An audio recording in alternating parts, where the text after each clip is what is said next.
Greetings and welcome back, dreamers and destiny bound, as we enter into yet another magical chapter of A Tale D20 Presents Mask, a New Generation Tarot, where four friends journey the stars to tell a story of mythic proportion. So, without further ado, let's remove the bookmark and continue our epic tale. Cue the intro.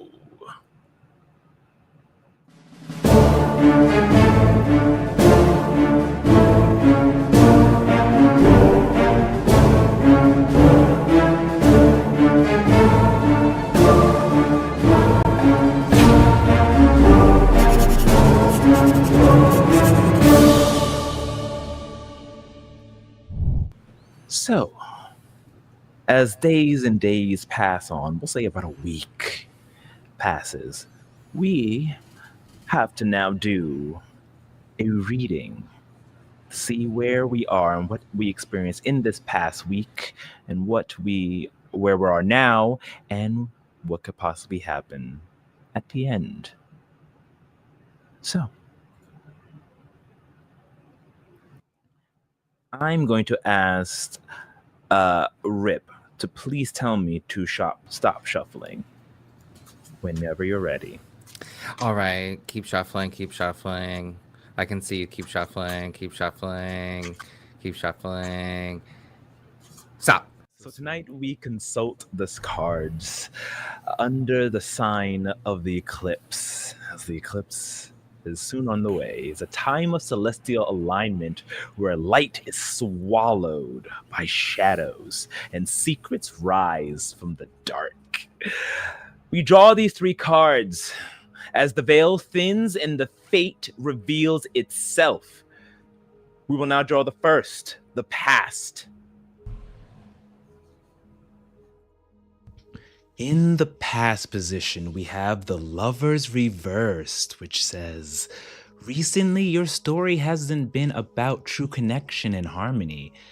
It's been about choices made from pressure, fear, and manipulation.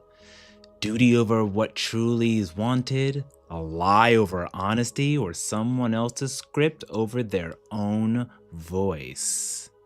Relationships are getting complex, but the Tower upright for our present shows that there's emotional weather to behold.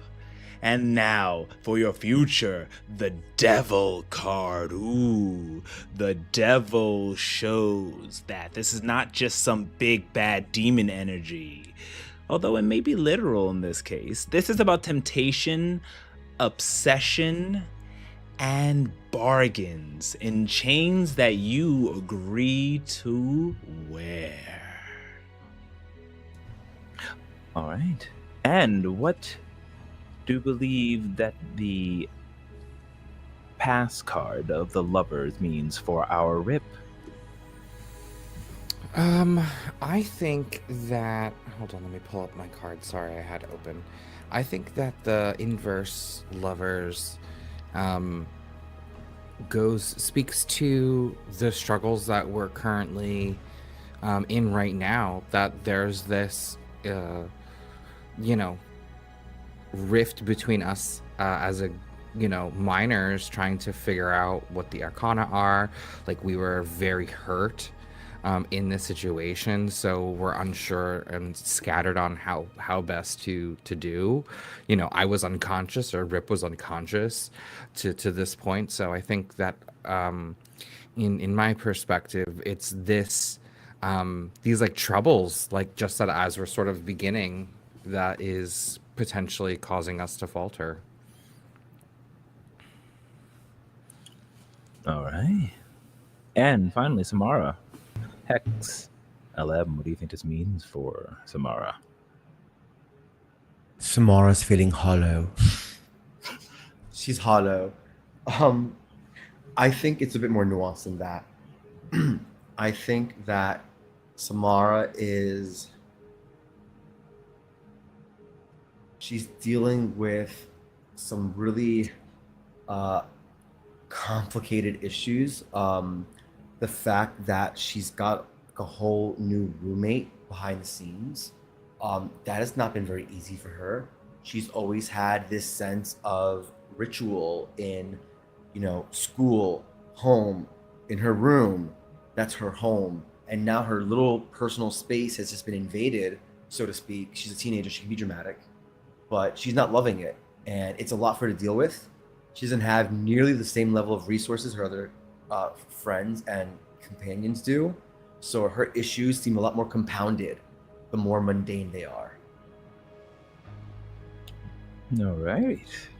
And we're going to see exactly who moved in and momentarily and how that impacts Samara. Because I would say that Samara probably... She does this in the manga. I would say Samara probably hasn't seen the person, but seen the stuff. Like the stuff. Oh yeah, the stuff is more than enough. The stuff is more than enough. She doesn't need the human. The boxes are killing her. The boxes. Oh yeah. She keeps fighting. It's giving Wicked in that scene. Let's cut that out so we don't get sued. It's given two very different personalities clashing, and she just wishes that these boxes wouldn't be in her way. Oh yeah.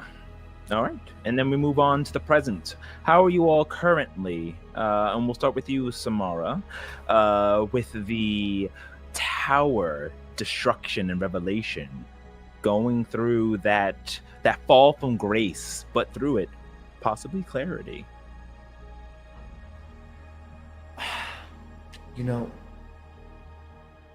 So I'm assuming I still can't have met my roommate. This happened on scene.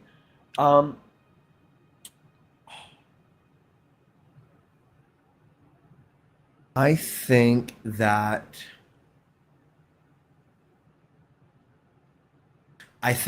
she's not taking it well, that she not only feels like her personal space is being invaded, but now her superheroic space is feeling a lot more confined because of the fact that she knows about the threat that the devil is and how it's like this over looming, foreshadowed, so to speak, nemesis. And right now, I think she's making a couple destructive choices.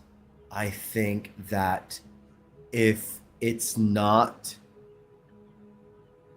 her responsibilities at school, it might be her superheroic responsibilities, because she feels that every time she's out there, she's maybe like a beacon for the devil to find her and her friends, and she doesn't want to risk that.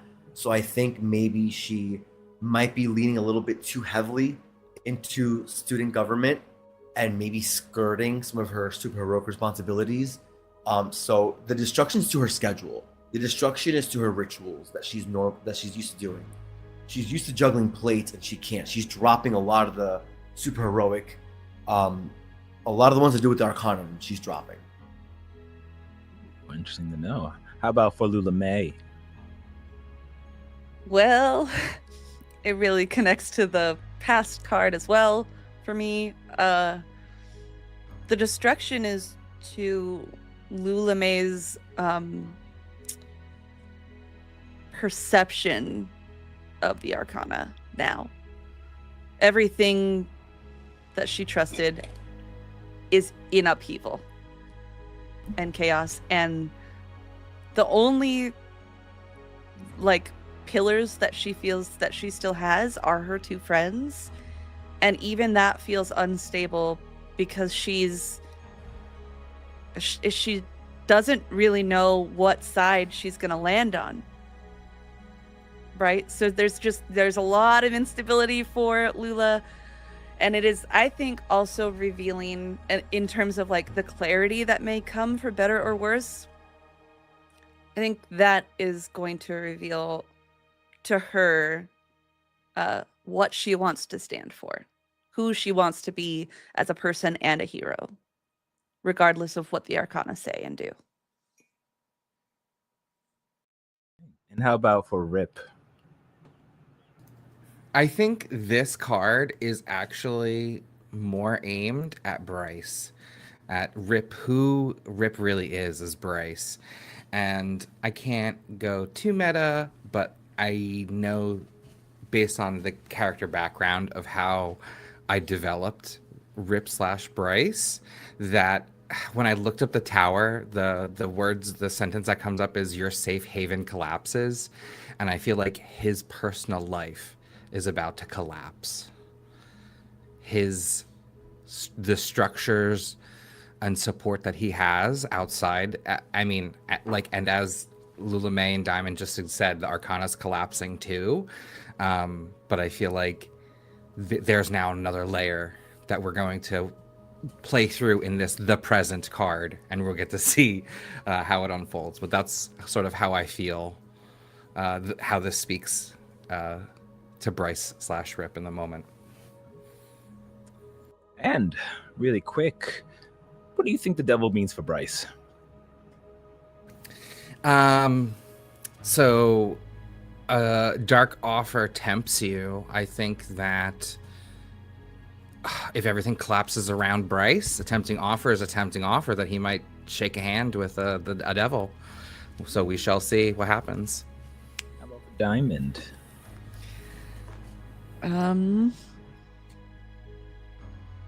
This is what may still unfold.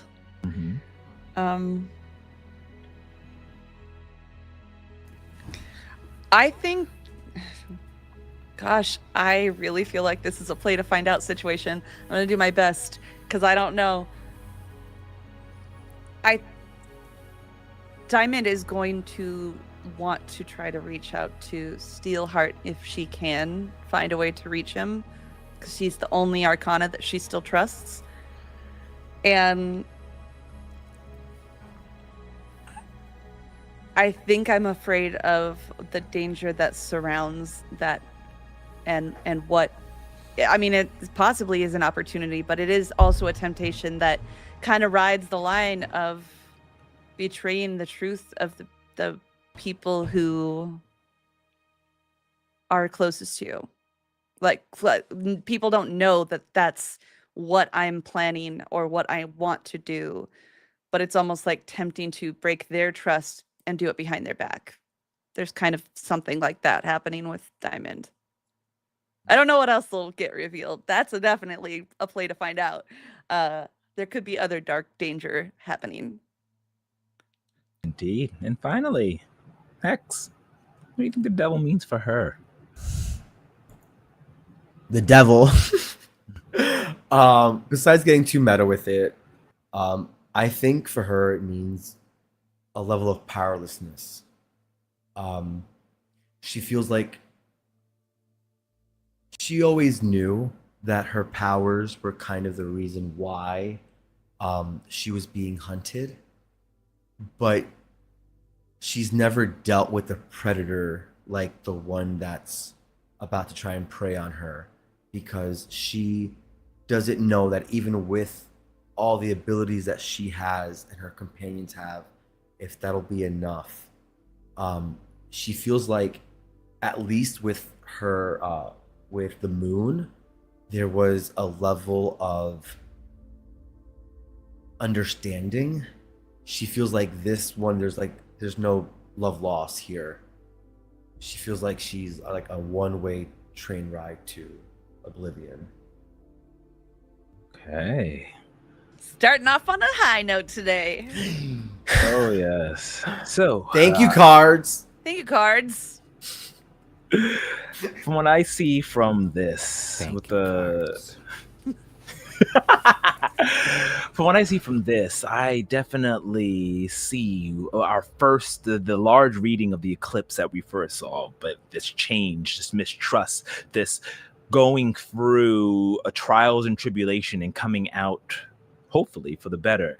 And I got chills while we went through this, because we are going to be introducing a new character, and that character definitely will be tempting you all, one of you in particular, and bringing in that destruction. This is far too coincidental. Perfect. It's perfect. It's just it's far too destined. Yes, fate. Fated. It is fated. I'm just like, ooh, now in my head, I am excited to explore these ideas that are going through my mind and building the fiction together. So, with that, we thank the cards Thank you, for cards. their guidance. And I feel like they didn't need to guide us. We knew that shit was happening, okay? Thanks a lot, cards. They said, "Let me remind you." They said this, yeah, in case I wasn't clear. Per my last email, per my last reading. Yeah, per my last reading. Shit That's is exactly what I going said. down. I don't need to say it because you already said it. I love that. I love that so much. well, the cards have been drawn. The hour is struck. And with that vision of our future, let us begin. I have anxiety. It is another beautiful winter day. As the manga page turns and we get a serene shot of the city of light, Metroton. It's decorated in all sorts of festive garments and festive ornaments all around as the city is bright and lights up. We see advertisements of large holographic images in the air of all the latest toys and games and everything that the children will want for the holiday season to come in the next month. Cars verse and swoon by as a light snow kisses the ground, the crunching sound of footsteps heard throughout the denizens of this fantastic city. As we go down the streets in different corners, we arrive at the foster home of one of our minor arcanas, Samara Kavani. So, Samara, you are currently inside of your room.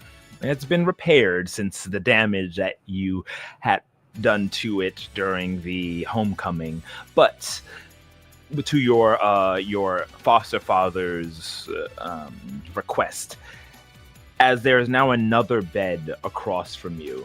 There are boxes just labeled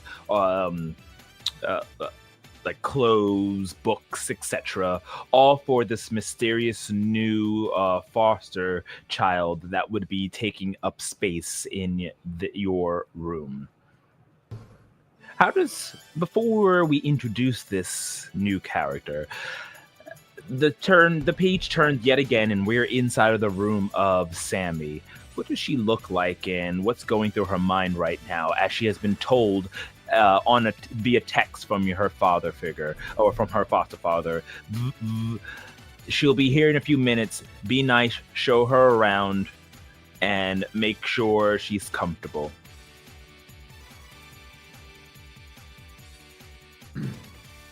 Samara's only response would be a thumbs up emoji. Alright. She is begrudgingly sending that text from her bed as she lowers her phone and looks across the room at the bed that has yet no occupant, but already she can feel their energy snuffing her out between the boxes idly lined up, and she just starts to wonder what kind of person is going to be staying in the same space as her late foster sister Chloe. Because it hasn't been a year since she's passed, and she thought she made a lot of progress with that grief, but it's starting to bubble back up. Like bile in the back of your throat before you have to expel something. to make you feel better. Alrighty. At this point, you hear steps, footsteps coming up the stairs, and as you are startled for a moment, the door opens up, and you see a large box being carried by someone. All you can see are their kind of like their clothing. They're wearing a jean jacket and ripped jeans, and what looks to be almost like Sketcher-like skater sneakers. You can get a glimpse of blonde hair behind them as the box is put down, and you see that it's about like a 5'9" young 16-year-old girl. She has short hair. She has long blonde hair on her left side, but her right side has been shaved down to like a light fade, and you see what looks to be almost strange symbols decorated or shaved into it. They look more like circular symbols, something more magical in a sense, like sigils, if you will. Not pentacles or anything like that, but just kind of magical sigils in there. As she looks at you with beautiful blue eyes, and she puts down the box. Oh, I guess you're my new roommate. Nice to meet you. I'm Delphina.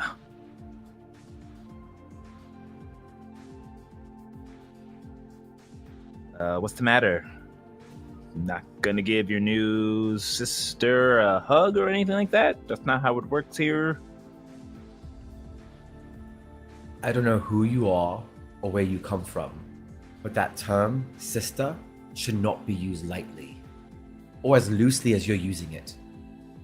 And you're my new roommate. Welcome. Whoa.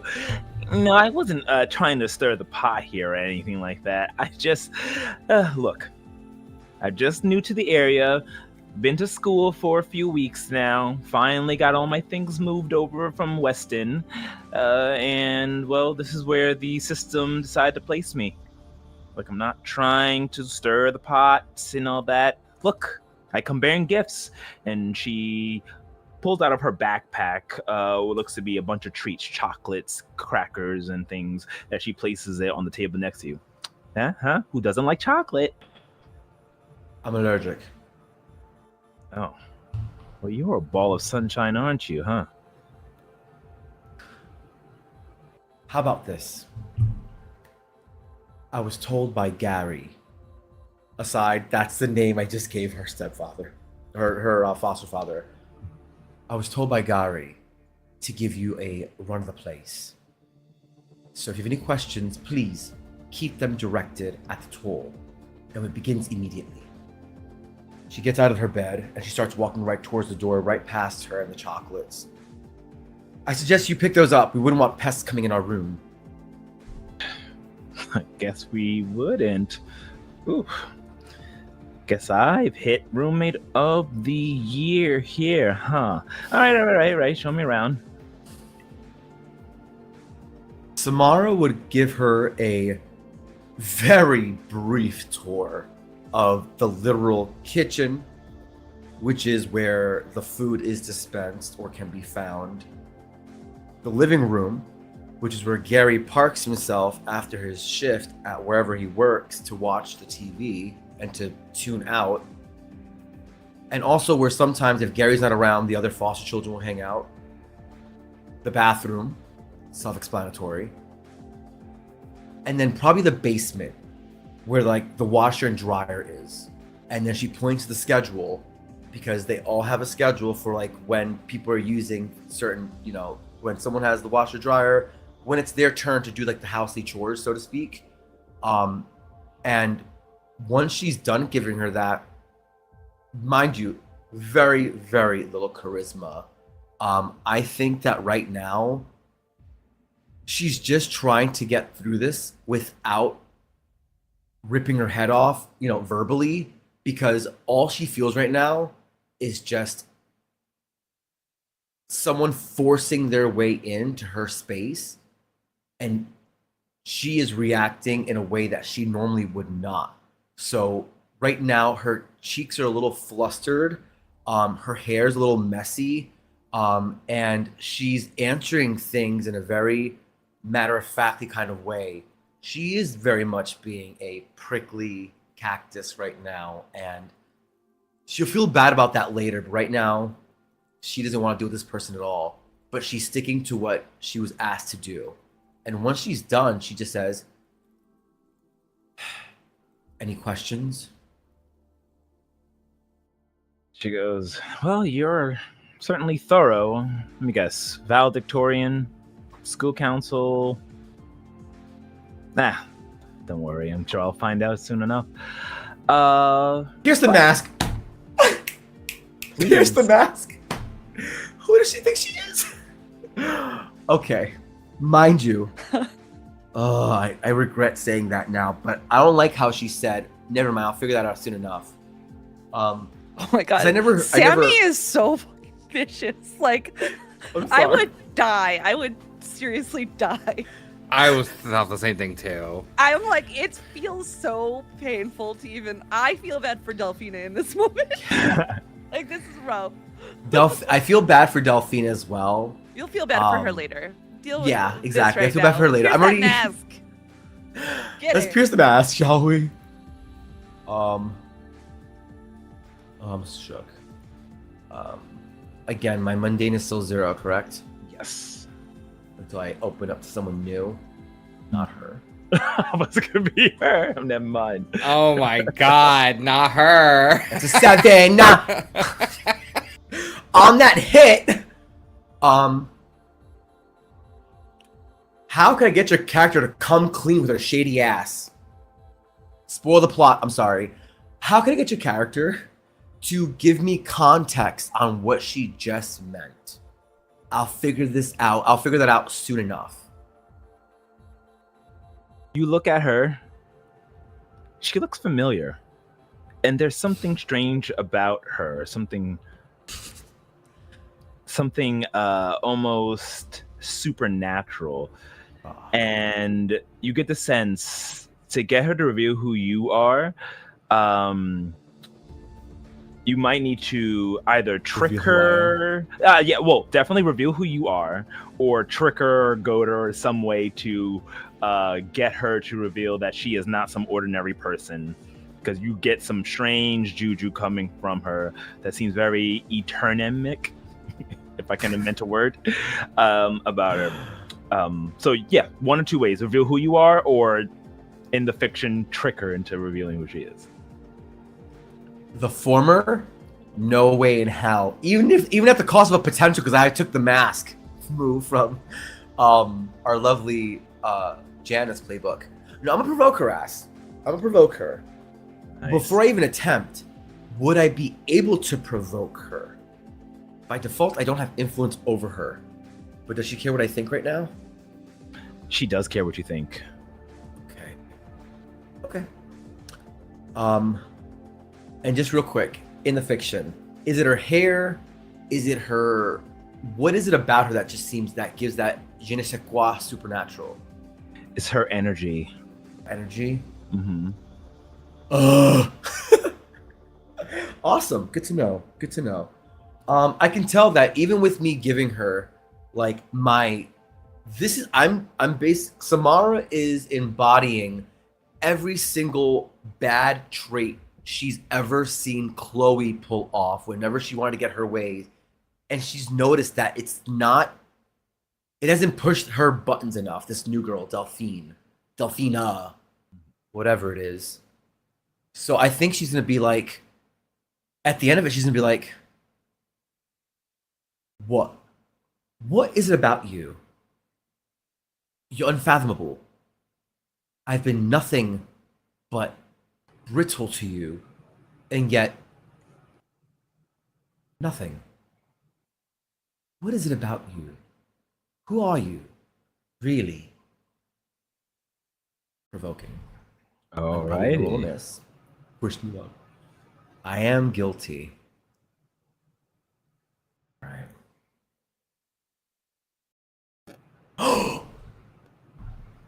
Wait, that should be an 8.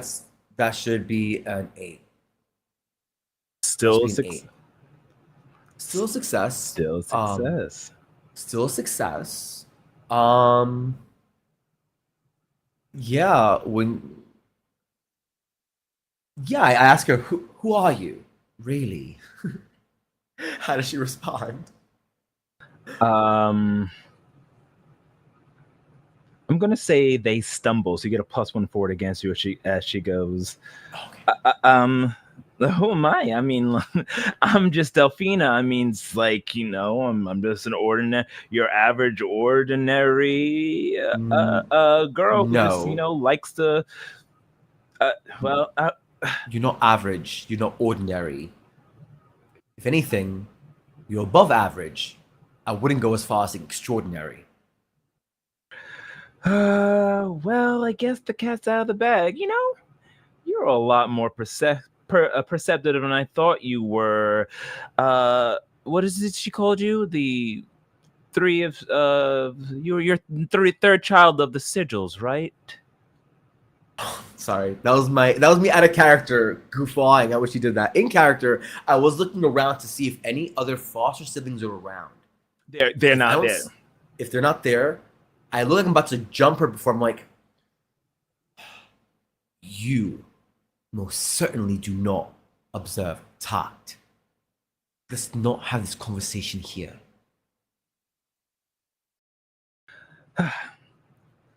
Well, why don't we go back to your room and I'll introduce myself properly. You mean our room? She rolls Yes. her eyes as she walks up the stairs, stomping more heavily than she probably would like. But once the doors closed and she's checked down the hall to make sure there's no one within earshot, she takes a deep breath and her back is to the door. Fine. Cat's out of the bag. She's gonna charge up. And I will reveal who I am because she wants to play me. I'm gonna play her right back. I'm going to reveal who I am fully so I can get that potential since she already knows who I am. And I mean, that's not fair. That doesn't count then, does it? She knows who I am. Ah! Ah! I just, you know what? I charge up because I have a feeling I might need a vision. So I'm going to charge up. May I use that +1 forward again towards this since I'm using it in distinction against her? Yes. All right. All right. Oh, shit. Scalar. By the way, when we click the move to roll burn, what do we enter in the charge? We enter how many conditions we have. Yes. Beautiful. So I'm gonna put my 3 plus the +1 forward. That's 4.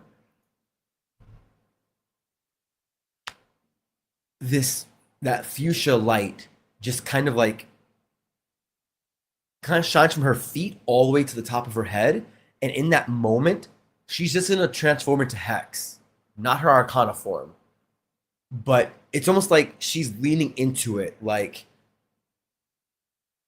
So, what are you doing here?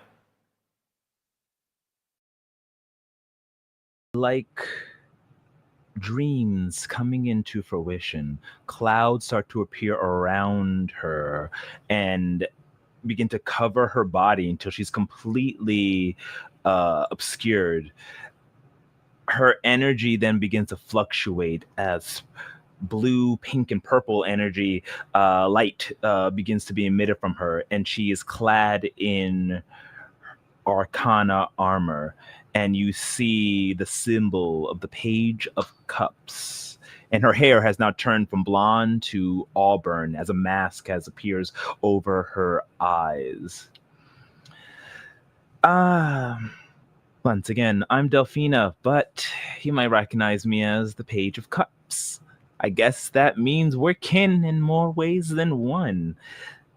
Funny thing, destiny bringing me over here to you. Sure. You can call it that. Funny. Page of Cups. What is it that you are going to enlighten me with?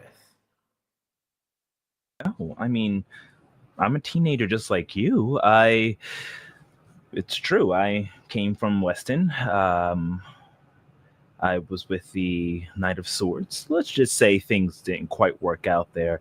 I had to move over here, and it seems like Metroton were in need of, well, additional arcana, apparently. Something deep is going on in the Arcano Star.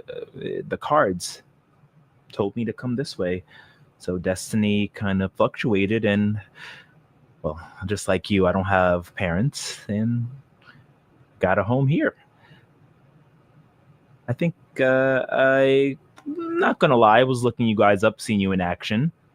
Funny that you didn't recognize me before. You haven't to learn how to really tap into the Eternum to read the signature, have you? You just ooze your Eternum. If you want to really keep yourself incognito, you should better learn how to control your powers.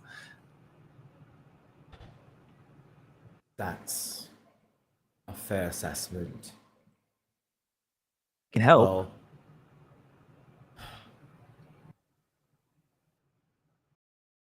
first things first.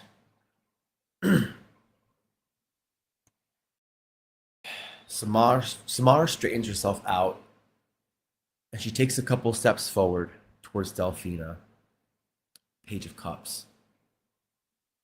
And she extends her hand out and says, "Apologies for my behavior earlier. I'm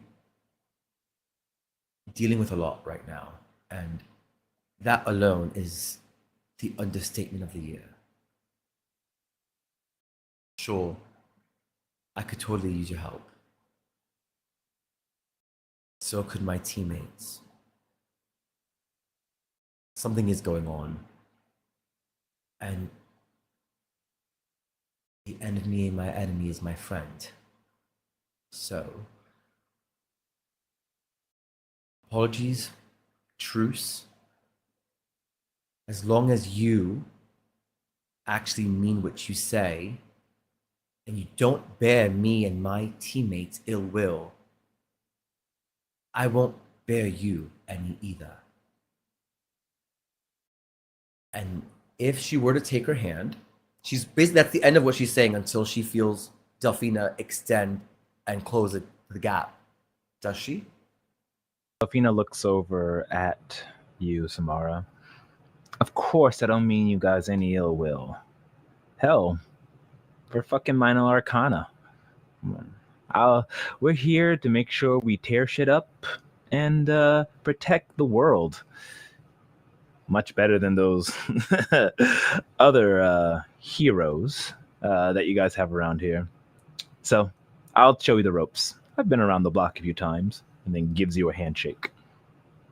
Upon taking her handshake, Samara's friendly disposition is going to quickly turn back to that same ominous energy she had from before as she pulls her in close. So this is more of like a whisper than a statement, than a loud proclamation. And she says this in her ear. "But I promise you, do not cross me. You won't like what happens." And she just kind of pulls back far enough where they're just like face to face. And she flashes her a sickeningly sweet smile. Understood? Clear. What? She goes, Perfect. extremely clearly, like a crystal. Wow. I guess you really shouldn't mess with the High Priestess's protege. We all could be so lucky to be under the tutelage of such an esteemed arcana. I don't know if it was me, though. I might crack underneath the pressure. All that... Ooh. All those eyes looking at me, all those whispers. I mean, I couldn't hear. Well, if I was being told behind my back that I was just, well, a mistake made by the high priestess. I don't know if I could take it at all, but that's not me, of course. No, I would never say anything bad about you. But the other miners, let's just say, it took you a while to get to our level. But in any case, like I said, I'm not here to cause any trouble. I'm just gonna make sure. I would like to join your merry band, your trio here. Maybe we can, the fates put us together. We can take down the Kishin together. And I would love to learn more about, what's his name again? Bryce, as he had introduced himself. That 10 of Swords. He's a cute one. He doesn't have a girlfriend, does he? And this is when she uses her ability for the very first time this entire goddamn campaign. Memory manipulation. How do you spell that? She, that entire time, her eyes were kind of just welling up because she doesn't have to have a vision to know she's being spoken about behind her back. That's happened her whole entire life. But you know what? She will most certainly tap into something inside of her that she's never tapped into before.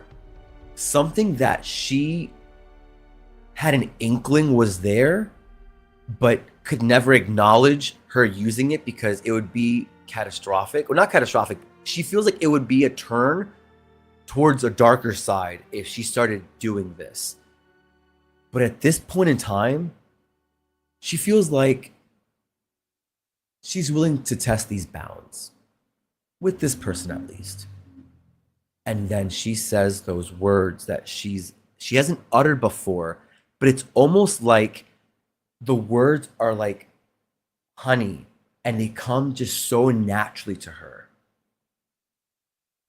Isn't it funny how sometimes the memory of someone can just escape our mind like a fleeting thought?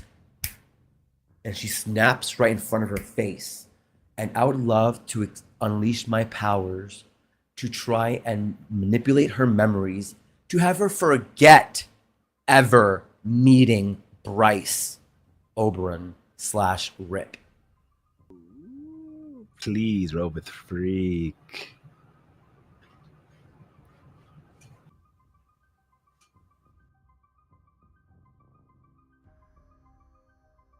Oh, one quick thing. Mm-hmm. Oh yeah, no, I'm good. Let's go. This is not gonna end up well. I'm just so angry right now. Oh, I'm using team selfishly.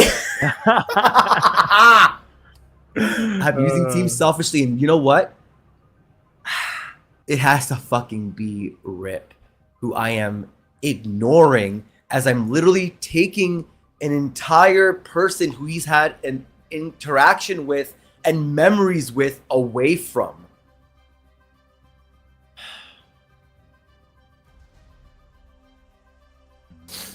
All right. I feel like and I will mark a condition to make this fucking flawless. I will mark angry because she has me so pissed that she pushed me this far. I've never gone this far before until now. And now I think that what it looks like when she says, "Isn't it funny?" It's in the manga, it's almost like music notes are coming out of her, past her lips and into the person's ears as as what I'm trying to do comes to fruition. And we kind of get a little flashback of those memories that she had from last session or two ago, where she's speaking with Bryce and they just instantly go up in smoke as they're gone. Or actually, better yet, as a better idea, I think, ooh, oh, this is a little dark. This is dark. But I think when we see those memories, we see Hex there in those memories. And she just touches something as all the memories begin to, as if they got expunged, or I should say, how the TVA prunes realities. Mhm. She touches something, and that memory just begins to incinerate, and it's gone. But thankfully, it was just that one. But when she does that, she looks up, and she catches the look on Bryce's face, on how happy he looks to have met her.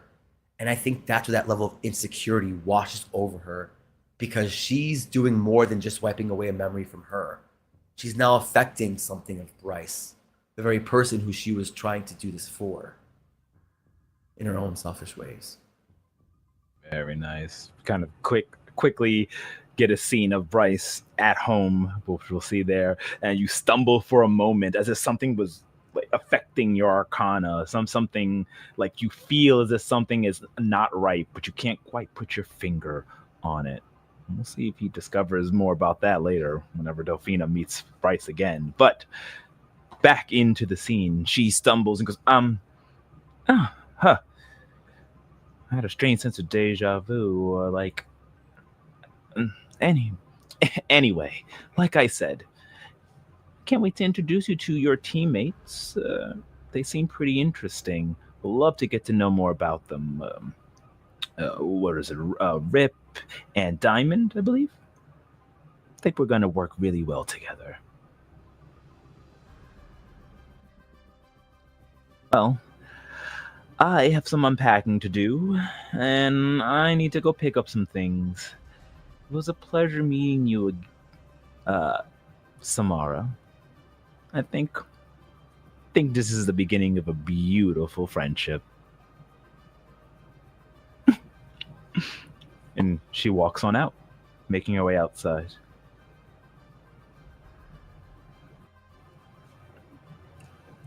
Hold on. I think that before she walks out, what she says, I think we're going to be lovely friends. I think it would be very, very, very appropriate for Samara to kind of like nod and leave, but then she instantly breaks down and runs to the bathroom as she starts to like have a little bit of a breakdown, panic attack.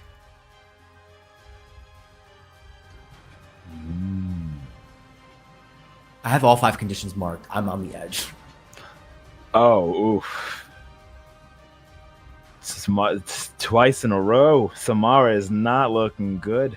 The cards have spoken, and I believe we are starting to see this future start to unravel as the page turns. And we end that scene there. This mysterious encounter with a new minor arcana. Meanwhile, back in a beautiful home in the midst of the city of Metroton. It's not a school day, it's a weekend. So in her home, in her room, we return back to the abode of Lula May. Oh, that's me. I'm playing too. I was just watching a movie. There's a lot of drama in this one. Oh my goodness. Lula May, you hear the sounds of your parents doing their normal morning business, either making breakfast, getting their things together. It is a weekend though. They probably have the day off unless you describe them as those we're always working types. But you are in your room. The sun is shining, and outside you can see the snow hitting the ground and starting to a frost-like rime appearing on the outside of your window. How do you look, and what's going through your mind now? Well, Lulu's sort of been keeping to herself lately, kind of struggling with everything going on, and she hasn't spent much time at home recently, sort of avoiding Daddy and everything else going on and not knowing what to do about that. So I think I'm probably just sitting in my room and maybe listening to some music, one of the songs that Sammy shared with me, and just sort of trying to distract myself. There's knocks at the door. It goes on for a bit until you notice it when you're listening to your music, as you hear, Luna May, darling, breakfast is ready. Come down and get it. As your dad, with jubilation in his voice, calls you from behind your door. Be right there, Daddy. All right, it's your favorite. Just kind of is quiet and take my headset off, put my music down, and make myself presentable. Which, of course, I'm probably just wearing sort of like a little cozy sweater for the winter. Probably like a cute skirt with some tights. Just kind of walking around it. Little boots, of course. Gotta still look presentable, even if you're just at home. And I'll come out and go downstairs. Okay. You make your way downstairs. Your dad smiles at you with his glasses up and his thin frame, holding a newspaper in his hand as the news can be heard in the background on the television, as your mother, still in her suit and her briefcase, always the business worker, is typing away on her laptop, food already on the table and ready. Your mother looks up to you and says, Lula May, it's getting a little late. Should have been up at least an hour ago. You know, early rise. Make sure to get that worm. Oh, of course, Mama. I was up. I was just doing some studying in my room. Trying to get ahead of my schoolwork, of course. Good. From what I heard from your teachers, you're doing a little better. I'm glad. But make sure you keep it up. Of course, ma'am. Or are you joining us for breakfast? You look like you're headed off somewhere. I have to go to the office. I have a meeting to attend to. But All right. you have the day. It's the weekend. I'm sure you will spend it wisely while you have the time. But I don't have much time to waste myself.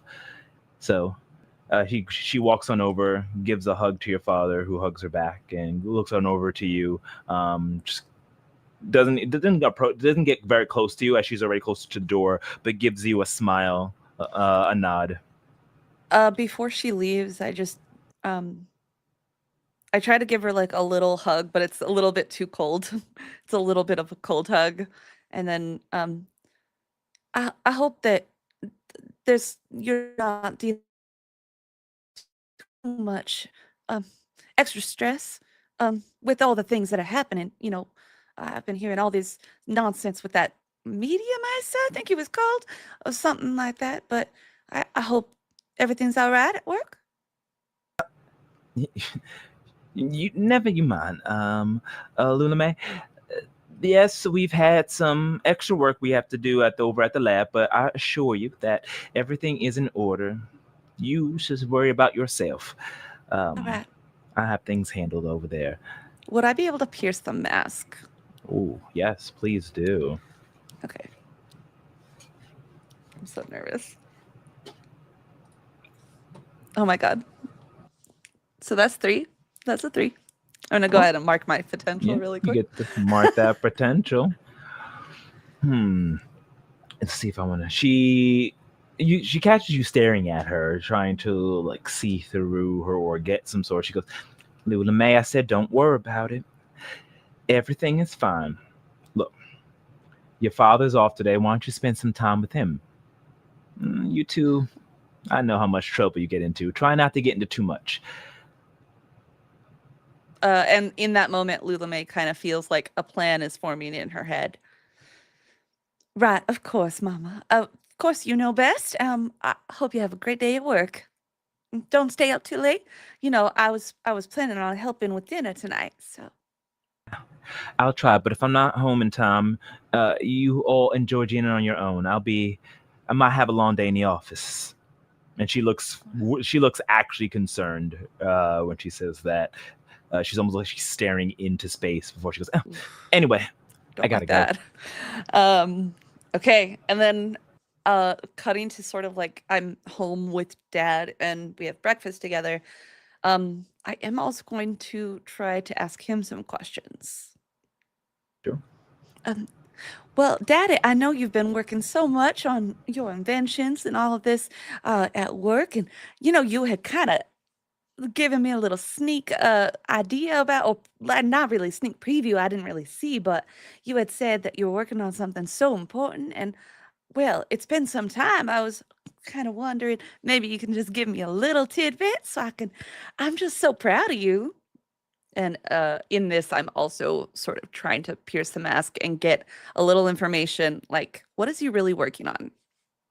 Yeah, go ahead and roll one more time. Good Here we luck. A 7 on this one. Yes. Okay. What question would you like to ask? I would like partial success. One question. What are you really planning? What are you to do? What are you really planning? No? What do you intend to do? No, planning. I like the first one. I went back and forth. I like the first one. They're really close, but what are you really planning? That's what I want to know. Okay.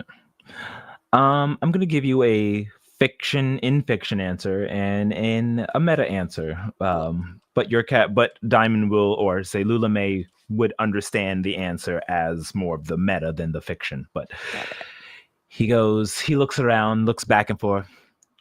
All right, Sugar Plum, you didn't hear this from me, and keep it on the hush hush, but we are working on something very exciting.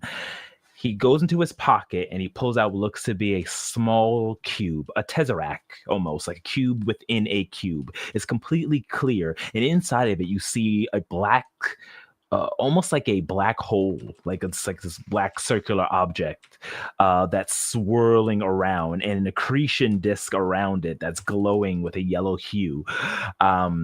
And he goes, "We are working on something that will revolutionize not just Metroton, but the entire world.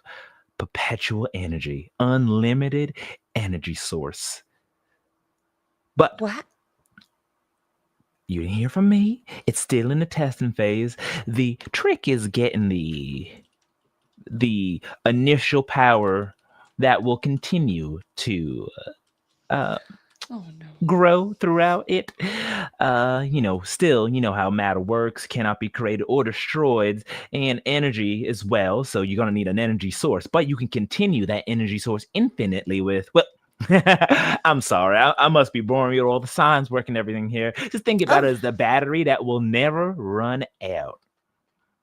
Well, that is just incredible. I can't imagine that anything like that would even be possible. Daddy, you really are just so brilliant. Well, let's just say we found ourselves a special element that can push us off the edge and out of. And meta, he is using, his plan is, you get a sense that he's using the Kishin and pulling from that dark energy to manipulate and make this power source, which is a very bad idea because this is evil, dark energy. Because you're still in Arcana, and you know that the Kishin are evil, period. Anything that can come from them would only produce negative energy. And here your dad is showing you the culmination of that. And even so much so that you feel the dark eternum coming from this. And a normal mundane person wouldn't be able to feel it, but you can sense that this is not a good thing that he has in his hands. Then in that case, wow, Daddy, I just, the people at what was it called? Metro Labs. The Metro Lab? Yeah, Metro Labs, Okay. yeah. I can't even believe, I mean, I know you're important and all that, but that the people at Metro Labs trust you to you get to work on it at home. You don't have to go like like Mama does all the time. You could stay here and work on it in your private lab. That's amazing. And I think from here, what Lula's sort of looking for, is she's fishing for details. She's trying to find out where it usually is stored. He She's looks at just you. trying to see if he's off guard. Maybe he'll slip and say something. I mean, of course, it doesn't work here. It's back at my lab in Sugar Plum. You know I can't tell you that. No. This is dangerous work. I told you too much already. I got too much of a soft spot for you, just like your mother says. But look at you. You are just the apple of my eye. Oh, well, I guess you're too clever for me then, Daddy. Give him a little kiss. Well, I better get upstairs. I have some studying to do and prepping for some projects that I have coming up. I know you do swell. You make me so proud, Sugar Plum. All right. So do you, Daddy. Of course, everything I do is for you. You're my motivation. She just sort of walks away feeling a little bit, a lot conflicted, but it's almost like with that revelation, there's clarity. Tower. I knew something would happen. I knew something would happen. But it is that moment of, this is not a revelation she wanted to discover, but even so, it brings clarity. It gives her resolve.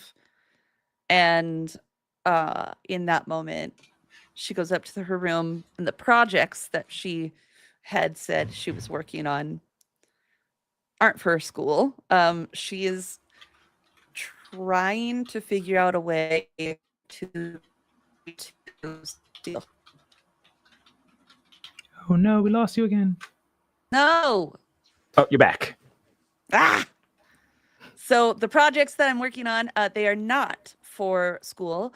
What she wants to start working on is trying to find a way to reach out to Steelheart. Oh, okay.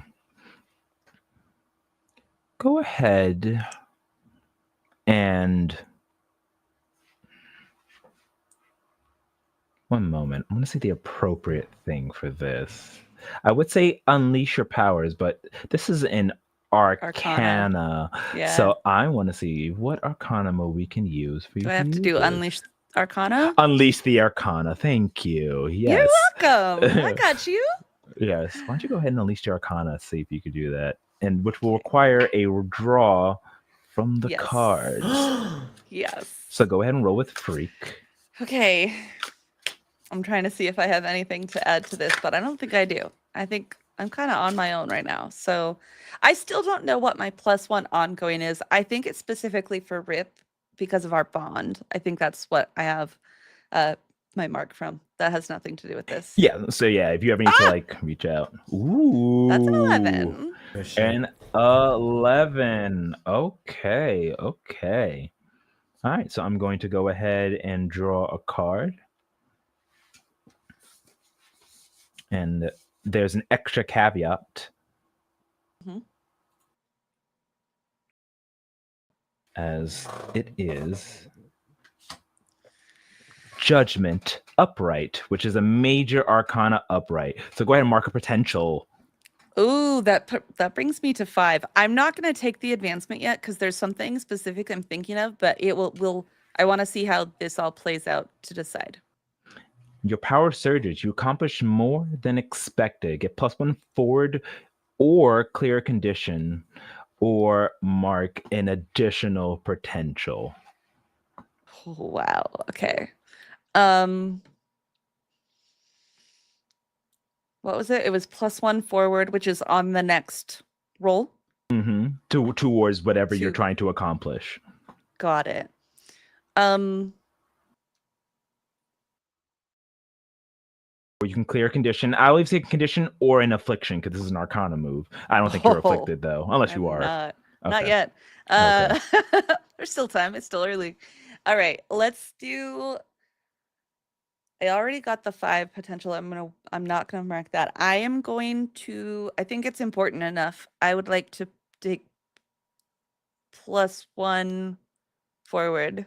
Okay. So describe to me how you are using your Arcana powers to contact Steelheart. I go up to my room, I turn on some music so that, and I don't use my headset. I use like, you might have lost me again. Oh, no, you're still there. No, we got you. Okay, good. My network keeps going up and down. So, okay, so I turn on some music, speakers, not my headset, so that there's playing.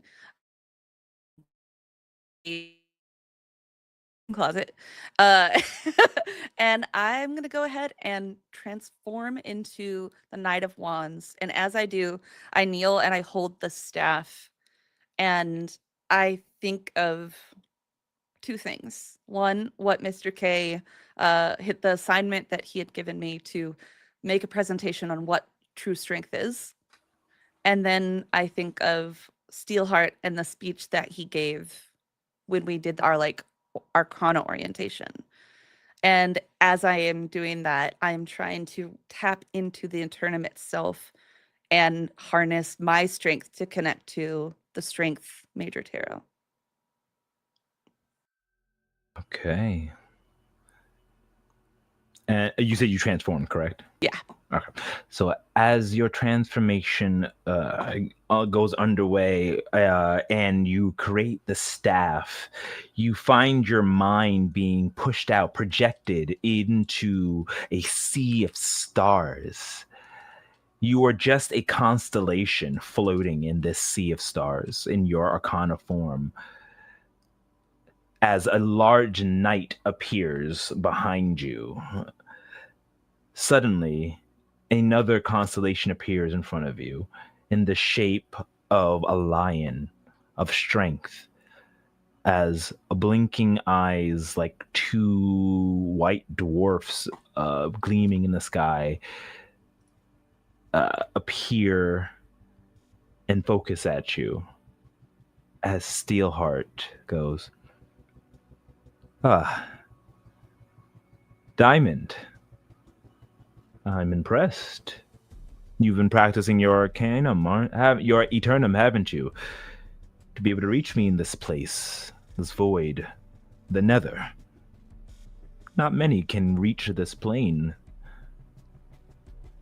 No. To be totally honest, I did not think that was gonna work. But I've been struggling, and I don't know who I can trust, and I don't really know if I understand what it means to be an Arcana as much as I thought I did. But I've been going through a lot of reflection on what I have this teacher at school, and he had me do this this presentation on the true meaning of strength, and I really felt like that resonated for me and gave me time to think about what is it that I believe. And then there's been all these things with Nixus, who's supposed to be like a guide and a guardian, but he doesn't seem to care about the world. And I thought maybe you, of all people, maybe you could give me some guidance on what to do, because I think something's very wrong. And then there's another thing too, but hopefully, how long does this connection work? He smiles at you like gleaming starlight. I understand your doubt, young one. And true strength, something we must all discover on our own. But Nixus is here to guide you, as well as all the other Arcana. It hurts my heart to hear that you have doubts, but know that we all have the best interests of you and the world at heart. Please, tell me what worries you. What can I do to alleviate this pain, this worry you have upon your heart?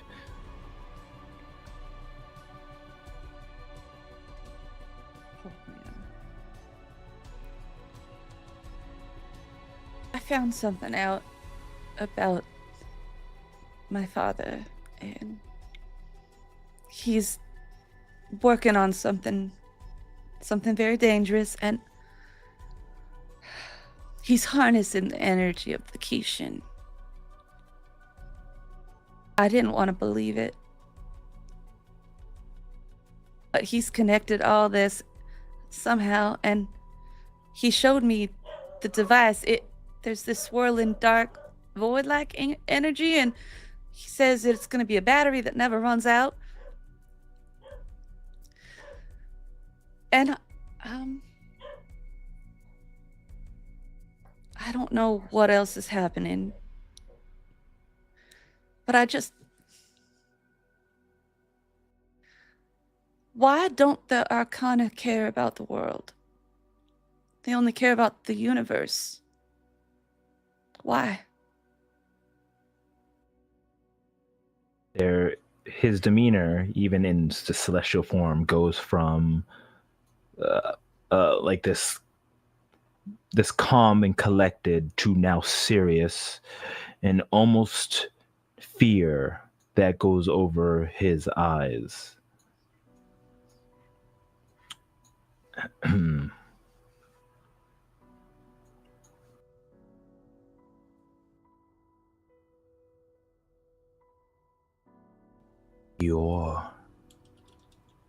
Your father is doing what? No, no, Diamond, what your father has is something that no mere mortal should be able to touch. I have to convene with the Arcana.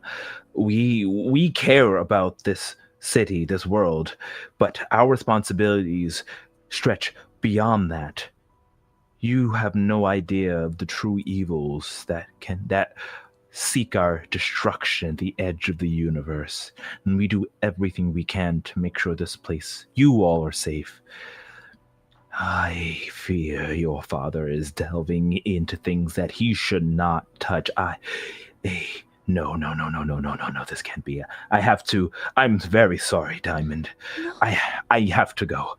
I need to speak to the High Priestess now. Stay away from him. Stay away from that contraption. Do not go near it. But he's my father. I can't avoid him. I live there. Diamond, stay away from that. Act as if there is no worry. Act ignorant if you can. But if he is to show you or bring you anywhere near this abomination, you are to flee immediately. I have to convene. Do not go into danger. Steel yourself. And he's going to try to influence you and bring down your danger and raise up your mundane. Do you take this, or do you reject his influence? What happens if I try to reject this? You have to roll, and depending on your roll, you'll be hit, or, well, there's a lot of many different things that could happen. And you said he's trying to put danger down, and what going up? Mundane. He wants you to stay far away. He wants you to be... I'm going to try to reject the influence. How do you reject the influence? I stand tall and just stare him in the constellation eyes, the non-eyes, but the starry eyes. All right. I know that there is great danger afoot, but I cannot stand down and do nothing. There are people out there, they need someone to stand up for them, and if Nixis and everybody else are just turning a blind eye because they're so focused on these cosmic things, then someone needs to be here on the ground floor, on just at our front door. And I want to be that person. So I cannot stand down. But I will be as safe as I can. And that's how I try to reject the influence. All right, so this is just a 2d6 roll. Okay. Can I use my +1 forward? I will allow that, yes. Great. There we go. That is a 12. Okay, you successfully hold on to, you tune them out. Please choose two. Clear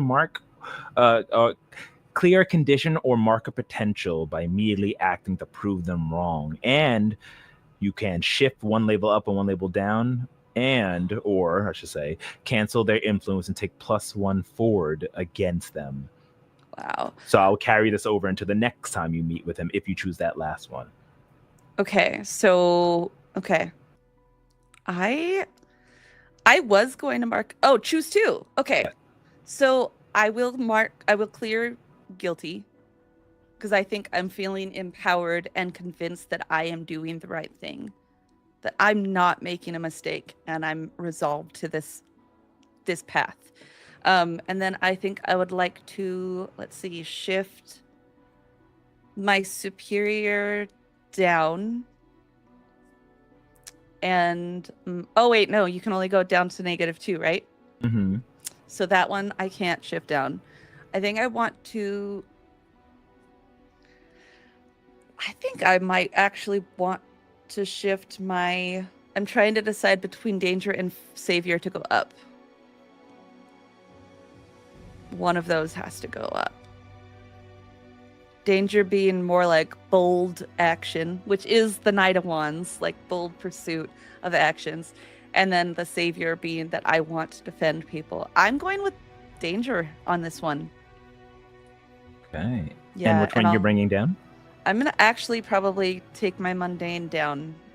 So the opposite of what he wanted. Mhm. That is true rejection. Yeah. On a 12, it's got to be that. Oops. All right. I did it wrong. Oh wait, yeah, I did that. Right. Okay. Yeah, the opposite of what he wanted, but like, and it's clear that I still care about what he thinks of me, but I want to prove him wrong, that there is another way, and I won't stand down. He looks at you, Diamond, he looks back as if he's talking to someone or sees something. I have to go. Just be safe. We can't lose you, not in the battles to come. And he disappears. And talking to just the starry void alone before I come back to my room. So still in that starry void. Whoever's out there, I'm not afraid of you. And then we cut back to the room. As you're back in the room, the manga page turns and we see your face, that look of worry, as you hear it over there. Sugar Plum, I got cars. You want to play some Parcheesi? And as your dad calls, just as if it's another day, though you were learning something new, and we'll kind of end the scene there. Cool. All right. And now for our final scene to the climax. No, Bryce, do it again. We have until tomorrow to get this right. As Bryce, you are currently in your RIP form, not in your Arcana, just as RIP. You are in a facility that your parents have taken you to as they try to train you and get you to use their powers. And before you, in this kind of a long white room with square panels all around, you see what looks to be a dummy of the mayor as they are standing next to what looks to be a makeshift vehicle. And there are other dummies around them as well as bodyguards. We need you, Bryce, to pull them into the vehicle that will be 500 feet this direction. And then in that moment, replace the mayor with one of your constructs. Try it again, your father says, looking at you. Your mother and there's a viewing area about 30 feet up of glass, and your mother is standing there in her suit, looking intently as you're training in this almost like this danger room like area. Do they look like mad, or do they look like I've been making progress and they're like excited to see it succeed?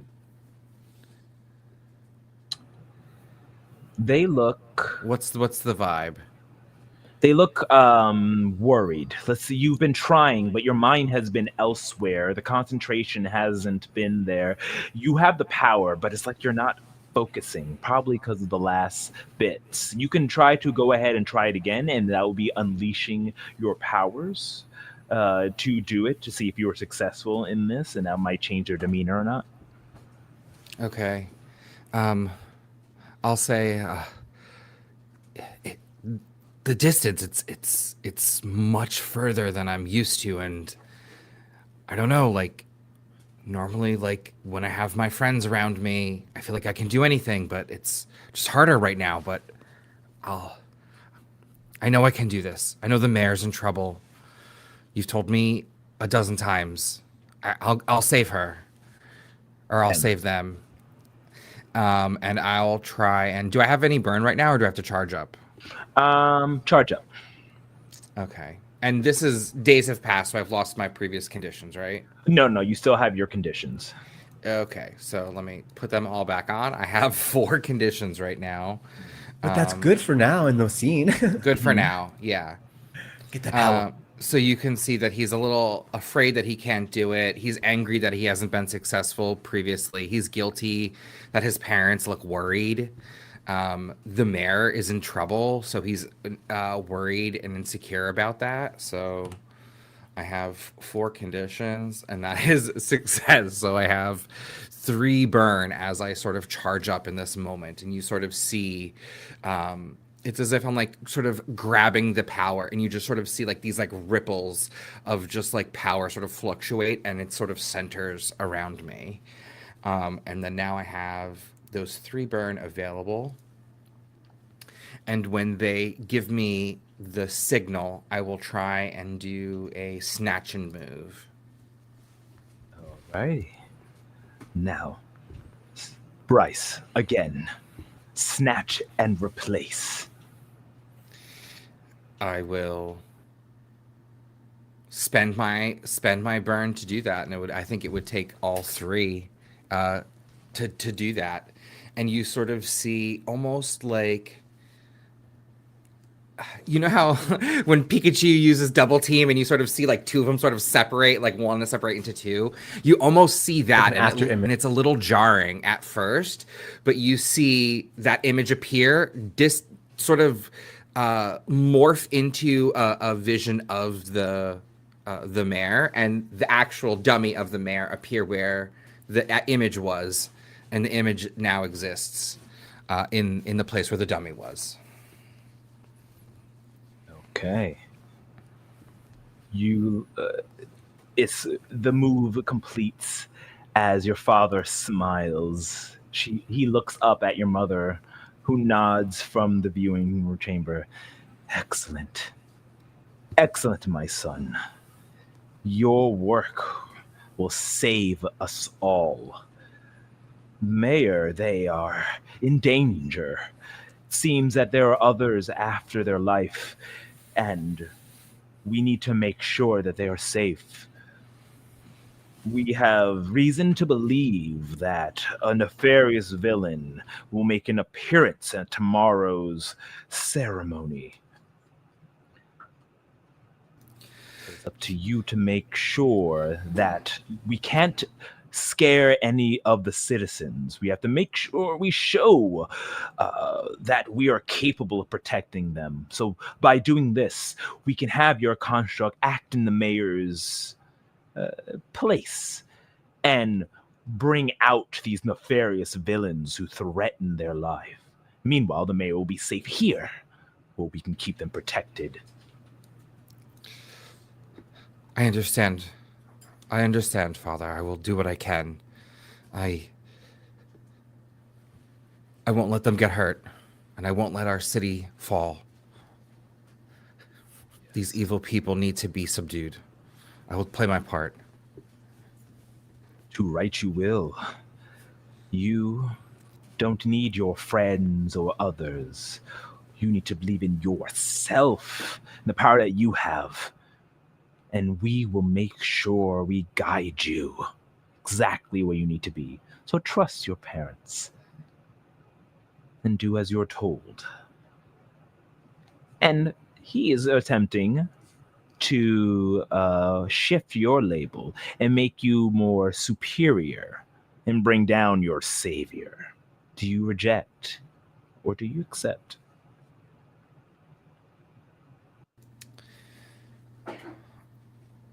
I want to think that my parents have been forcing me to sort of train over these past few days. So the influence, and like Samara's been dealing with her own issues. So I feel like I don't have my friends around me to like fight through that feeling. And so I think I would accept this label shift. All right. Please shift up your superior and shift down your savior.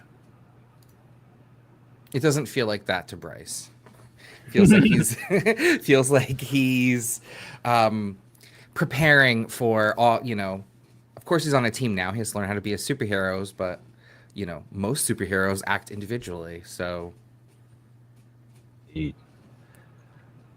The page turns and a door opens up, and from the all white wall. Stepping through, you see a gentleman wearing a red shirt, long sleeve, with a red vest with a bunch of roses on it.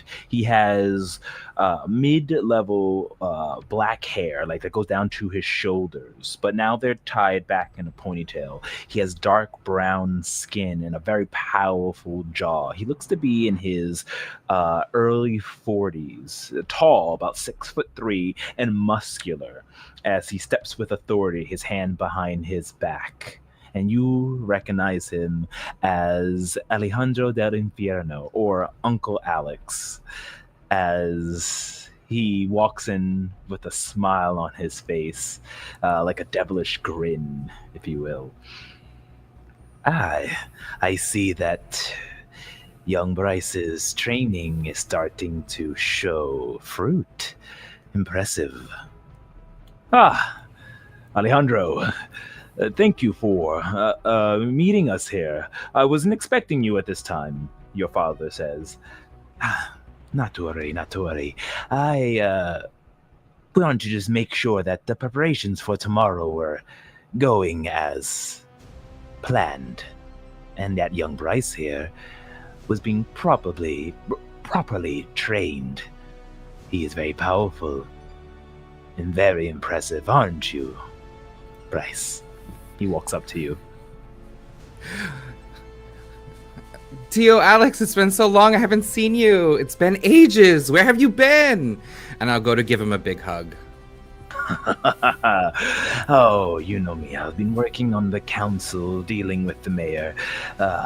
As their second in command, I have to ensure that everything goes smoothly, especially with this unknown threat that you, my powerful friend, my powerful nephew, will be a hero in defeating.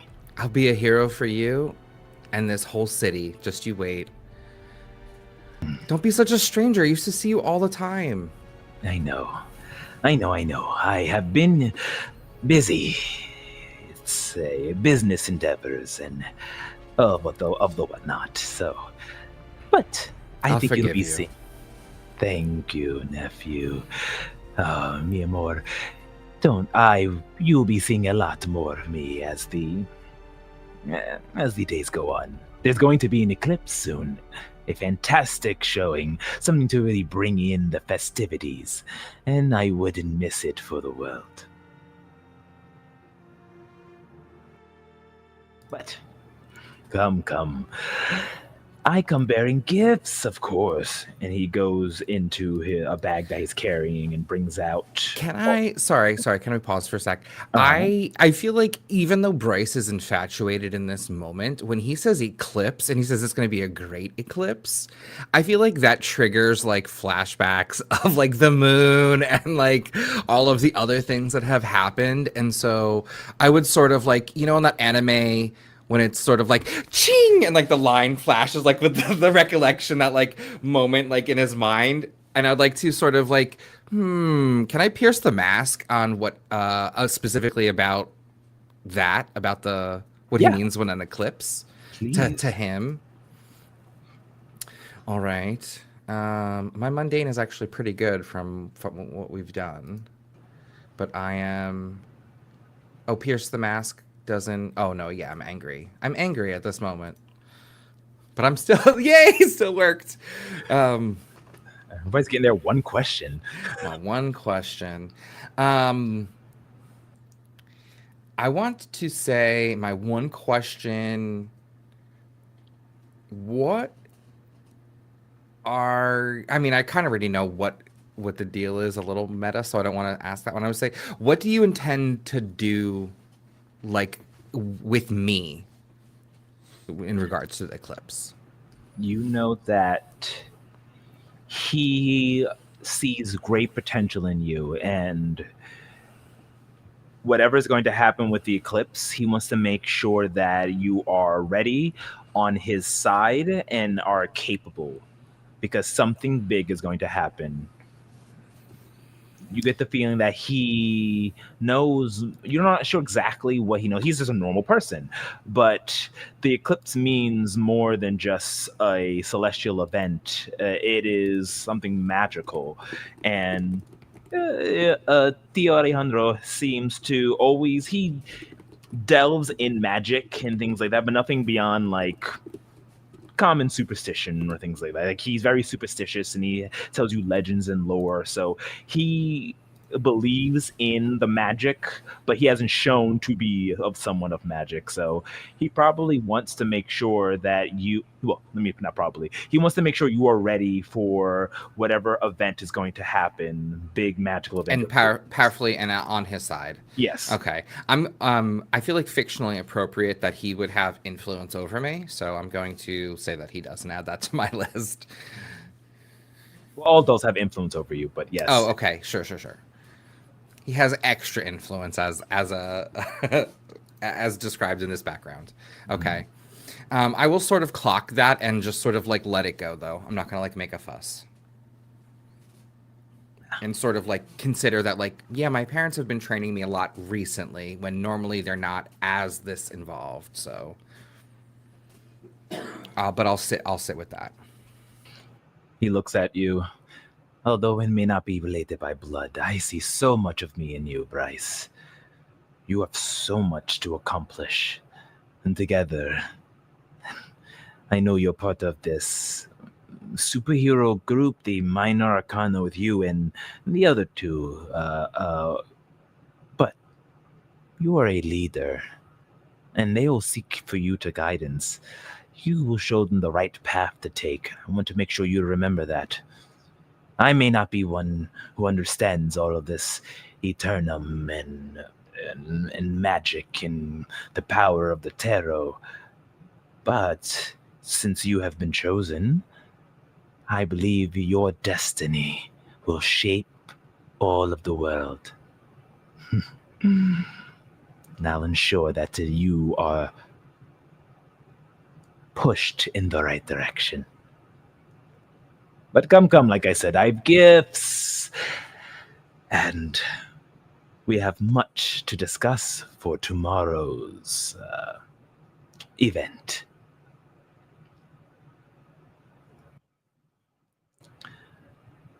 All right. And he goes and leads you. And well, he goes to lead you out. Is there anything specific you wish to do, or do you just follow along with him? I am.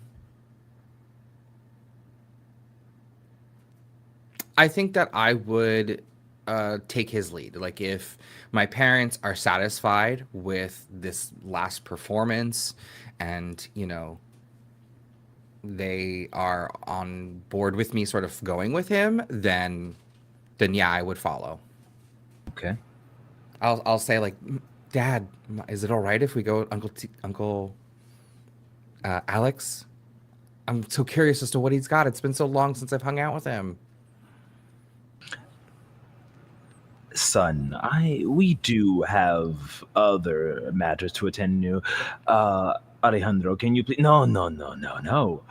I insist. I need to speak with all of you, and Bryce in particular. I have a gift, and there's a weird tension between the two of them. And he goes, all right, sure, sure, Alejandro." And he eventually you make your way up to, because this is a facility, so you get to like a cafeteria, a rest area where there's is empty, so it's just you, your family, and Alejandro, as he opens up a briefcase and pulls out a more advanced version of your super suit. Not your swords, your arcana, but your normal suit. "I bring you this. I saw no offense, the rags you were running around with, and I feel that this is an upgrade." And hands you like a very refined version of your normal superhero suit with all sorts of technical doodads and knickknacks and appendages to help with either communication, using your strength to your biggest, to the best of your ability, etc., etc. Everything featuring the appropriate that you can kind of build into as you use your powers. This is too much. How can I accept this? No. No, no. It's the least I can do. I don't know what to say. Say that you'll wear it tomorrow. You must wear it tomorrow. Oh my goodness. Yes, of course I will. You make me feel like a prince hosting a ball.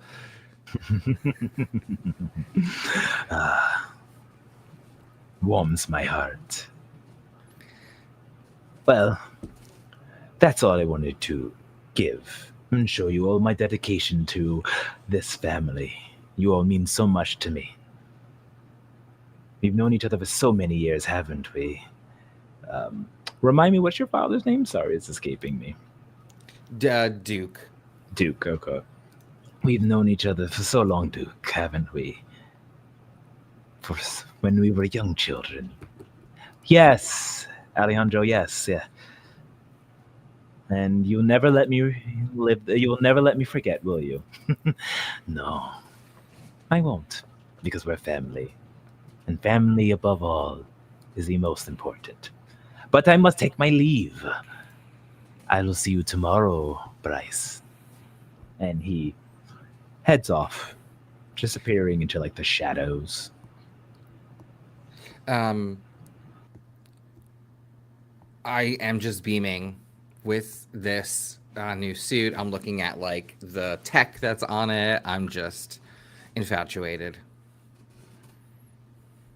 Alrighty. We now turn the manga page, and the snow is falling. Not heavily, but enough where the flakes are that land on the shoulders of all the crowd who stand in front of City Hall begin to collect. People are wearing heavy clothes as they are attempting to be warm. Lula May, Samara, the two of you are at home or where you would be just watching the news. This is a big deal. This is the big announcement for the Festival of Lights, the big showing that everyone from all across the United States makes their way to Metroton to witness. It's as the cameras shine, and in your would you put on your super suit, Bryce, your new suit? 100%. Uncle Tio Alex asked me to put it on. Of course I would. Okay. As you all are watching this, and you specifically, Bryce, have been pulled in. You're in your suit. Or if you guys want to be there, it's fine. 'Cause you're teenagers. Like if you would find yourselves like at this whole like city hall announcement, you could be there. Or if Do you not, you think could be in your home. would my parents be going to this event? No, because Sorry. I've never heard a more direct answer. That was Yeah. a decisive No. no. She gave me my answer. They're not here. they were probably in Metro Labs. Okay. Probably. All right, then never mind. If that's the case, Yeah. then we could be at home watching on TV. Okay. Yeah, because these are all. I mean, like you know how there's people who like to collect and they're there, but like I will never be like on City Hall. I'll be watching the news of them there. Yeah. Be staying tuned. Yeah, I will say I think Diamond is watching and is ready to either I'm there and I'm not making myself known because I want to be there if something goes down, because we've had all of these like little details about the eclipse. So I feel like Diamond feels like she might have to defend someone. Well, the eclipse not But- happening yet. Okay, the event it'll is be something soon. else. Yeah, no, this is an announcement of the event of what's going to happen. Oh no, during I the would not be eclipse. there for that. On the news. Yeah. It's the press release of the Yes, event. It's Yeah. the press release to talk about what's going to happen. What's going No, to I would not be there for that. Heard, No. yeah, Sorry. So, as the news cameras, as we pan out, we see a large building that's gray and white, almost like a pantheon, with staircases that lead down to a podium. There, several cameras are shining, and all the people who come out as a crowd are bundled up and waiting for the Mayor Callum Vega, to make their appearance. Bryce, you stand a few 100 feet away in the corner, almost like security detail, with your father right next to you. Bryce, be prepared. Keep your eyes peeled. We were getting in communication that the enemy is nearby. Remember, we are not trying to defeat them, but to lure them and find out their plans by swapping out the mayor after their announcement. Be ready. Absolutely. And with that, I'd like to charge up my burn and create the construct that I will use as the replacement. Please go right ahead and roll your conditions. I'm assuming I still have the same conditions from yesterday.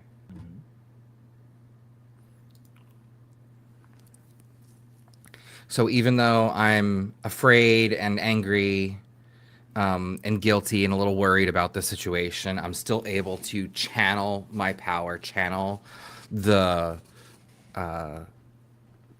good deed I know I'm doing, and prepare and create, seeing the mayor, doing research on it.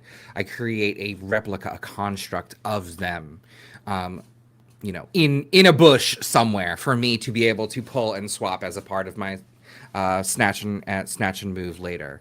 But this, I know that I need to have this ready to go, and I will be on the lookout and ready for the signal my family will give me. Okay.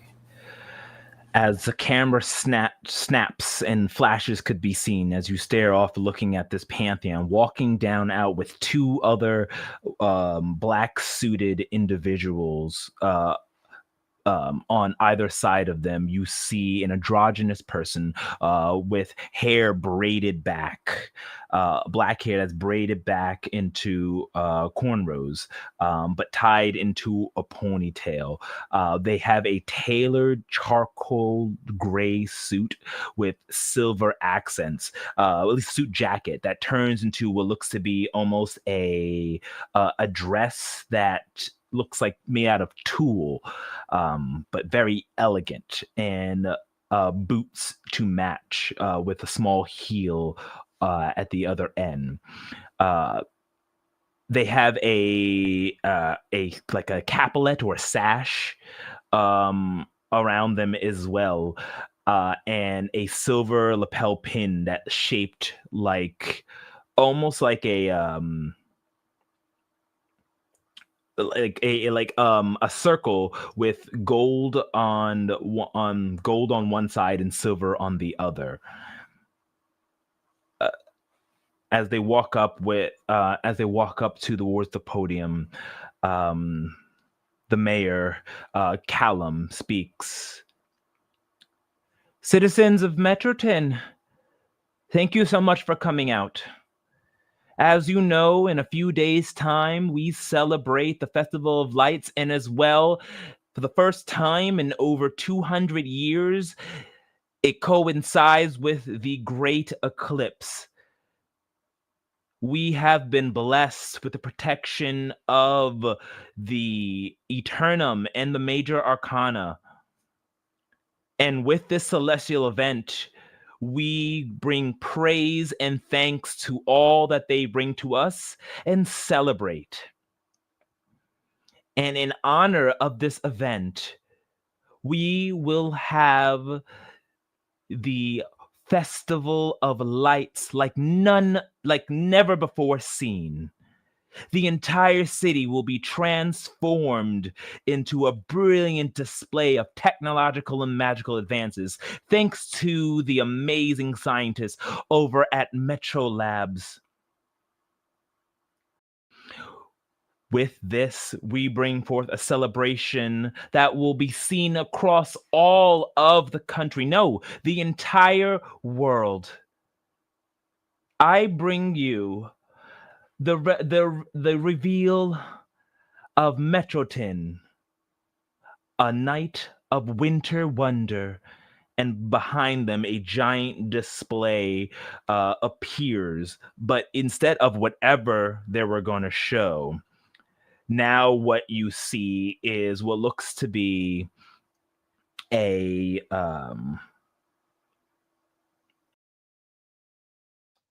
me just describe this correctly. In an image of a gentleman who is bound and tied in chains, and wearing an all kind of golden outfit with the picture of an atom in the middle. He has gauntlets that have swirls of like the atomic symbol around it, but he is unconscious, wearing a what looks to be a goggle-like mask as he hangs from the chains.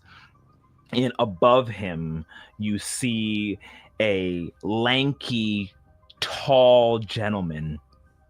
He's dressed up like a jester with white, like a complete clown-like white skin face, makeup, pink, rosy, circular cheeks, and on his eyes are blue triangles on the top, the bottom, the left, and the right of each eye itself. His outfit has a giant microphone in the middle of it, and you can see he wields a staff that is a mic stand and a very old-timey microphone in the middle, and his eyes are red. As he stares down, his voice projects throughout the entirety of the city, or at least of this area of the city. And you see that the mayor's face, as they look back, is in shock and confusion. Greetings, citizens of Metro 10. It is I, Discord. You have brought all of your leaders out, and your poor hero, this poor hero, Atom Smasher, attempted to put a stop to my plans, but has failed. If anything, he has enabled me to be here. Great mayor. I love your idea for a show, but no one will take me out of the spotlight. Instead, I will take you and every other one of you pencil-pushing council members. You dare try to shut my voice up? But I'm here for revenge. All of you here at City Hall, all of you with your taxes and your rules and your gentrification has pushed me to the edge. And so have I done in silence, Atom Smasher. I will silence you, Mayor. As all will be silent. For I am Discord, Lord of Sound. And Discord will snap his fingers, and everyone's starting to scream in panic until it all becomes silent. And your father immediately looks at you, Bryce. What do you do? As Discord is now floating down, the projection has disappeared and revealed to be on top of City Hall, and with Atom Smasher just hanging like a pinata from the top of the building, is coming down to grab the mayor, who is like in. This is my time to shine. It is everything that we've planned for. I have the construct of the mayor available, and what I do is I will move the replacement directly behind the mayor that exists, and half a second later snatch her and pull her. Pull them to the planned place, and that would expend the last of my burn.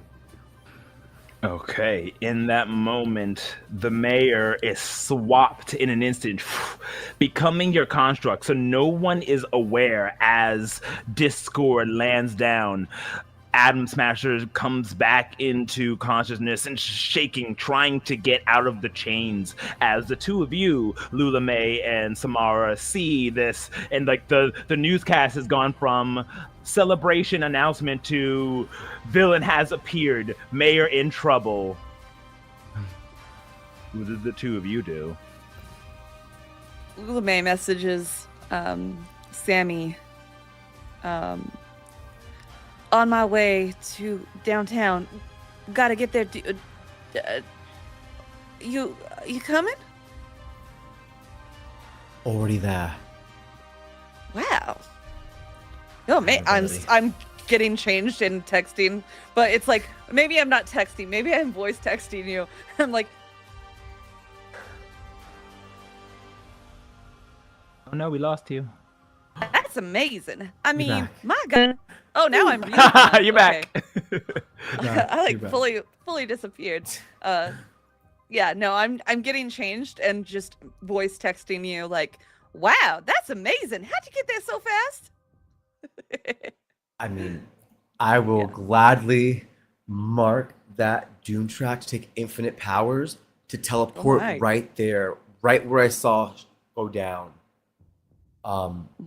Because now there's no time to like try and run off and maybe get there. We need to get there now. So yeah. Certainly. Describe how that looks in the fiction. Of course. I think that when she says I'm already there, I think that's because she's in her bedroom, and when she closes her eyes and she envisions where she wants to go, when she opens them, she steps through, and it's like as she's stepping through, it's almost like it's very magical. She steps through, and it's almost like she's coming up from the floor out of a shadow, and it's like she's right there. This is something that is meant to be very dark and mysterious because it's connected to my doom signs. So I'm paying for the fact that I want to be there to help anyone as quickly as possible. So I'm marking that doom track. And I think I've teleported before, so this is now becoming one of my things that I do when I don't have the pleasure of my teammate Rip to be beside me. Okay. And how is Diamond getting there? Or you're just Diamond is how's Diamond getting to the scene? I think Diamond is. Oh shoot. Yeah, she's done it a couple times. I think I'm just trying to run Do you have that inhuman. hold? What? Do you have that A hold hold? that lets you show up? No, I don't have the there when it matters thing. Gotcha. Different ability. So I do have one bond with Rip. And remember, you can use that bond to bridge gaps between you. I think then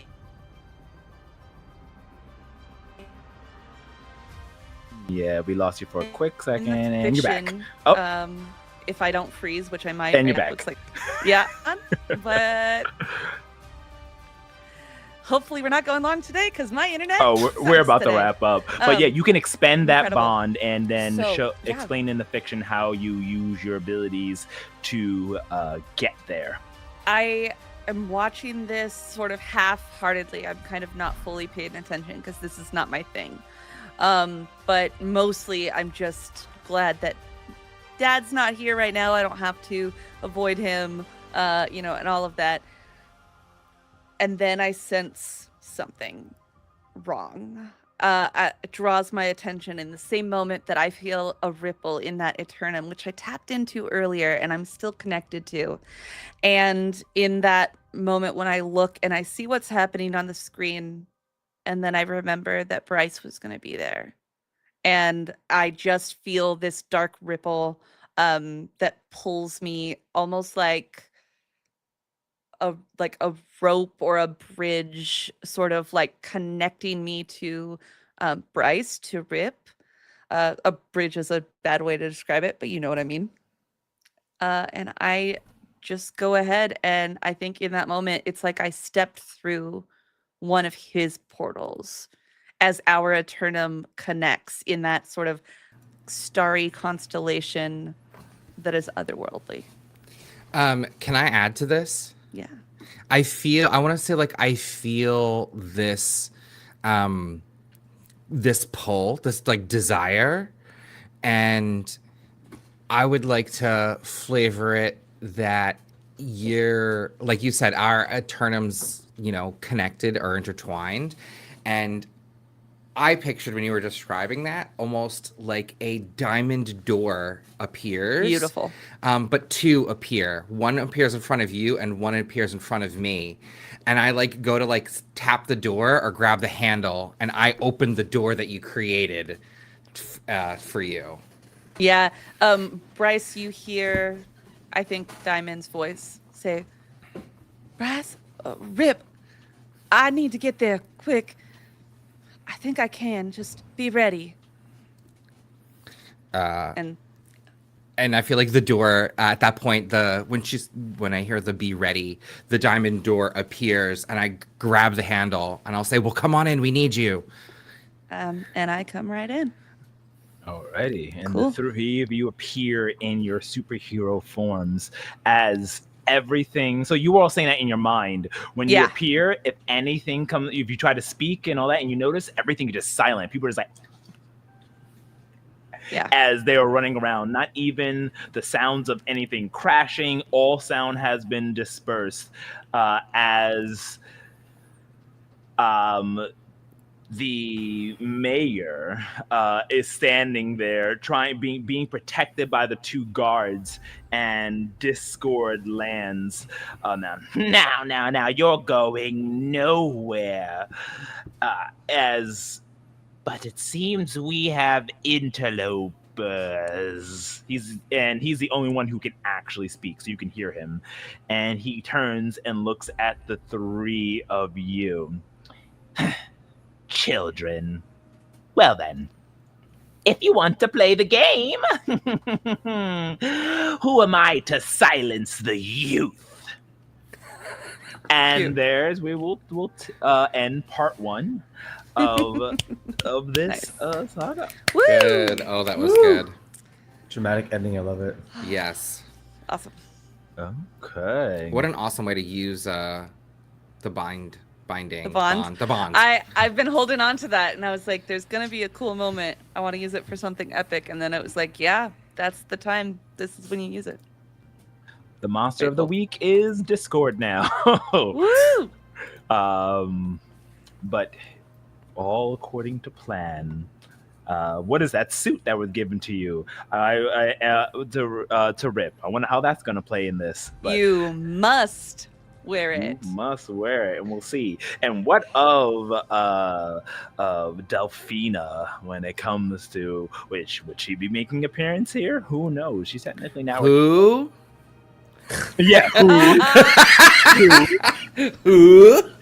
Yeah, we'll She's definitely definitely see. giving reversed minor arcana, because the Page of Cups reversed definitely is like emotional immaturity and stuff. So I'm getting reversed for her.